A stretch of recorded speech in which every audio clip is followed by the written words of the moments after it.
What's good, y'all? It's Drew here, back with another video. First things first, I gotta obviously like say thank God to all the fans and everyone that subbed, because we had 100 subs on the second channel, you know what I'm saying? That's triple digits, you know what I'm saying? Next we try to hit 1,000 or something crazy like that. I just can't thank everyone enough for all the support and stuff. I'm really excited for like what the kind of variety I can do on the CA domain channel. You know, Bleach, Naruto, you know what I'm saying? We have all these crazy things, but I was like, let me make a video on my favorite anime, because I haven't talked about this anime in a couple months now, and I don't want you to forget how much gas it is. First things first, obviously, is question of the day. Question of the day will be, what do you think the most underrated shonen is? And don't give me no schoolboy answer like Naruto or Dragon Ball Z or even Hunter x Hunter. I don't want to hear none of them joints. I'm talking about really underrated, let's say battle shonen. Like let's really go like shonen or battle shonen. Shonen's fine actually. It don't have to be a battle shonen. But yeah, I really want to hear what your most underrated shonen is, because I feel like, you know, everyone knows about One Piece and the Naruto and, you know, Bleach and stuff. But, you know, it's always nice every now and then to talk about something else that people don't always speak about. So today, I'm going to be talking about the most underrated shonen.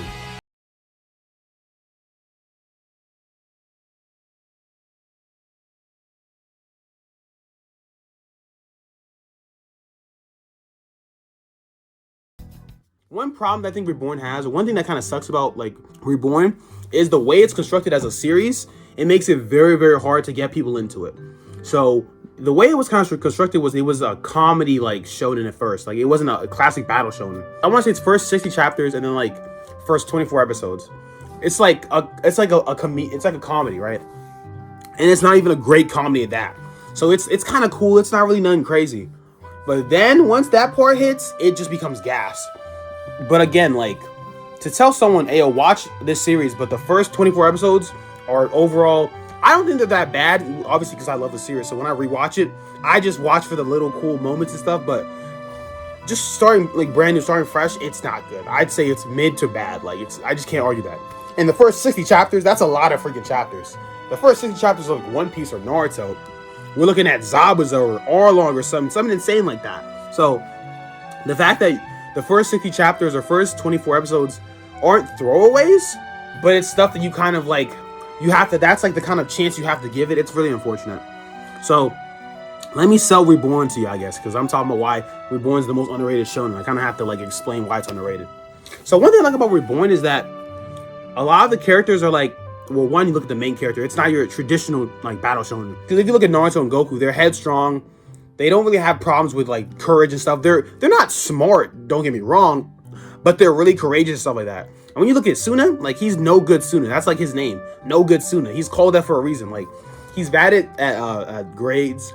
He's bad at, he got no girls. He's not athletic. Like he has pretty much nothing to him. So when he gets basically confronted by this hitman tutor, and he's like, yeah, I was sent by a mafia boss. I'm gonna make you I'm gonna make you like the 10th mafia boss. When you take the idea of the mafia with like guns and stuff, like them, you know what the Italian mafia are. You take that and you throw some battle shonen stuff in it, and you put a little pot and you mix it together. Like that's gas.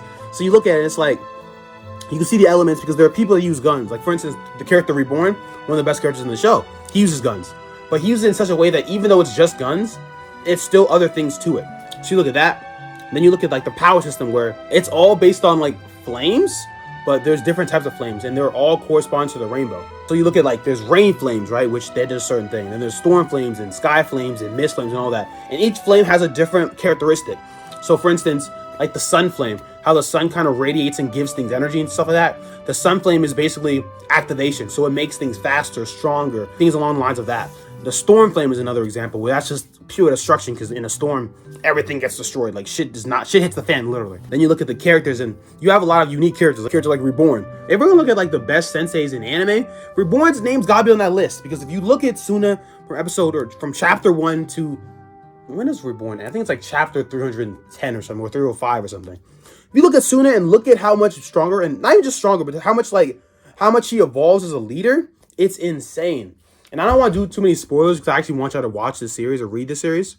But there are certain moments in the arcs and certain moments in the show where you're like, damn, you can really see how far Tsuna's come. And that's just amazing to see. Because, you know, obviously, we normally see main characters evolve and stuff like Luffy, Naruto. They all evolve. And they obviously they have great senses and stuff like that. But Tsuna, like you could tell Tsuna's very much a student. Like there's not really a moment toward, there's not really a moment where Tsuna kind of surpasses Reborn. It's just over. Like Tsuna's constantly being taught by Reborn because Reborn is it's literally his like tutor, his home tutor. So Reborn's always with Tsuna type thing. That's just a cool thing there. And you're at a point where like with Battle Shonen, you're kind of tired of the same old. Reborn definitely mixes things up. One thing to note, you understand with like mafia bosses, if you know anything about the mafia, is they have families or Famiglia, right? So Tsuna has to become the 10th generation mafia boss, or it's called the Vongola. So he has to be the 10th generation Vongola boss. But what that entails is they also have to have a family or Familia. And that family involves 7 guardians. So it was actually the 6, including himself. Tsuna's the boss, but Tsuna also has to get 6 other guardians to basically be, the 10th generation Vongola type thing. You know what I'm saying? Vongola decimo. So Tsuna's the boss, and he has to find the 6 other members and stuff. And each member corresponds with a certain flame. I should probably have talked about that earlier. Every character in the series has a flame type from one of the 7 for the most part. Let me name out the 7 flames. So the 7 flames are the sky flame, which is the main flame. That's usually what the Vongola boss is. Then you have the rain flame, the storm flame, the lightning flame, the cloud flame, and the mist flame. Am I missing one? And the sun flame, I think. And each guardian corresponds with a certain flame. And obviously the boss is going to be the sky flame because everything's a part of the sky. So it's the 7 flames of the sky, and sky is obviously everything's in the sky: the rain, the sun, the lightning, the mist, the cloud, all that's in the sky. That's how it kind of works. And this is why like the first 60 or so chapters are important. It's unfortunate because they're still important to the story, because during the first like portion of the series, we actually, this is a little bit of a spoiler, so like, I mean, I'm trying to get you to watch the series or read the series anyway, so it doesn't matter. But throughout the first, I'm gonna say 24 episodes, we meet some of Tsuna's guardians. So for us to understand and care about these guys, we have to be introduced to them first. So we learn more about Tsuna, right? We learn about Reborn. Well, we don't really learn about Reborn, but we see him. We see Tsuna's guardians, and we get to know those characters so that we care about them. So when Tsuna's guardians get picked, we're like, oh wow, I know this character. Like a character we know, one character that is like really important is Gokudera. That's like Tsuna's right-hand man. We get introduced to him really, really early on. So by the time he gets picked to be the Storm Guardian, we're like, okay, we understand, we know who this is now. So this is not random things, you know what I'm saying? We need that information. I just wish that it was done a little bit better.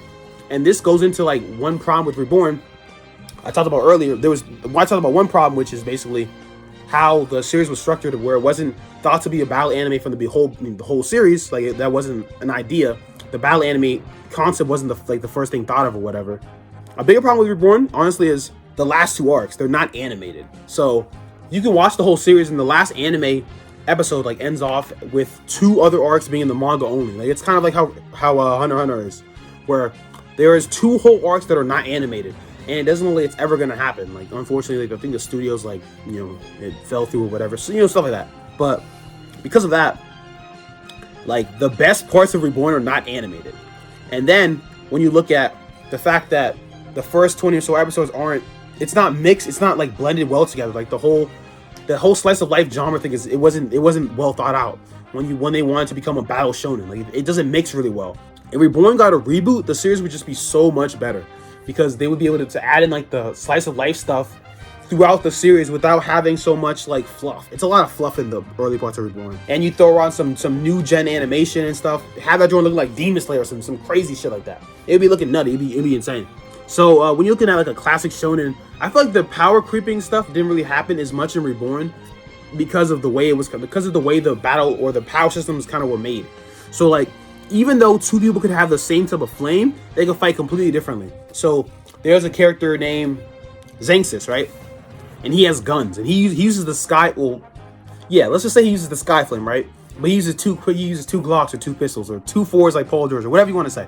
But Tsuna uses gloves. He uses basically like gloves that can emit fire. So it's kind of it's completely different. It's 2 completely different like movesets. But then you have a character that uses storm flames, and he uses like not a gun, but like a blaster. But then you have someone who uses storm flames, but he has like bombs. There's different ways for people to fight in the series. So it gets really unique when you take 2 characters and stuff, and you basically like throw them together, or you throw them into combat together, and it's like you don't know who's gonna win type thing. I'm not gonna say the story is like the best story you've ever heard of, but it's a really fresh new take on the battle shonen stuff that you probably have seen like maybe 1,000 times at this point. And one thing about Reborn is each arc is really, really unique. So like The first arc, again, that's a daily life stuff. I'll skip that. Then you have like an arc where Tsuna has to fight for inheritance to become the Vongola boss, right? Because obviously other people are going to be vying for that title. Then you have an arc where they get sent to the future, and then an arc, you know, where they basically become like the Vongola bosses or whatever, stuff like that. It's a lot of very, very unique things, and like especially when you get to the last two arcs, like a lot of stuff that was built up, it gets resolved really, really well. So yeah, it's gonna be crazy. It's gonna be a really, really cool thing. Hopefully get some people to watch the series. I wonder how many people are going to check out this video, because I know that Reborn is not a super popular series, but believe me when I say I think it's worth the watch. But let me know what you think about Reborn, if you've watched it or not. Preferably the people that have actually gotten past a certain point, because like if you talk about the slice of life stuff, it's like, come on, we understand that's not a great representation of what Katekyo Hitman Reborn is. So it's like, cut it some slack, because Reborn has a great fan base, honestly. Like I feel like if we're talking about like a fan base that doesn't talk a lot, like Reborn's that. I've never seen a Reborn fan just talking crazy. Like, they're really humble. They just want their series to be back for, you know what I'm saying? So, shout out all Katekyo Hitman Reborn fans, because y'all be spitting, you know what I'm saying? I be following any Reborn fan I find on Twitter, like you catching the follow. It's just like that. Like, you're just that cool, you know what I'm saying? You watch Peak Fiction, so I just know you're respectable, you know what I'm saying? So, yeah, let me know if you watch Reborn. Let me know what your thoughts about it are, obviously, and let me know what you think the most underrated shonen is and stuff. But that's it. I'm out. So peace.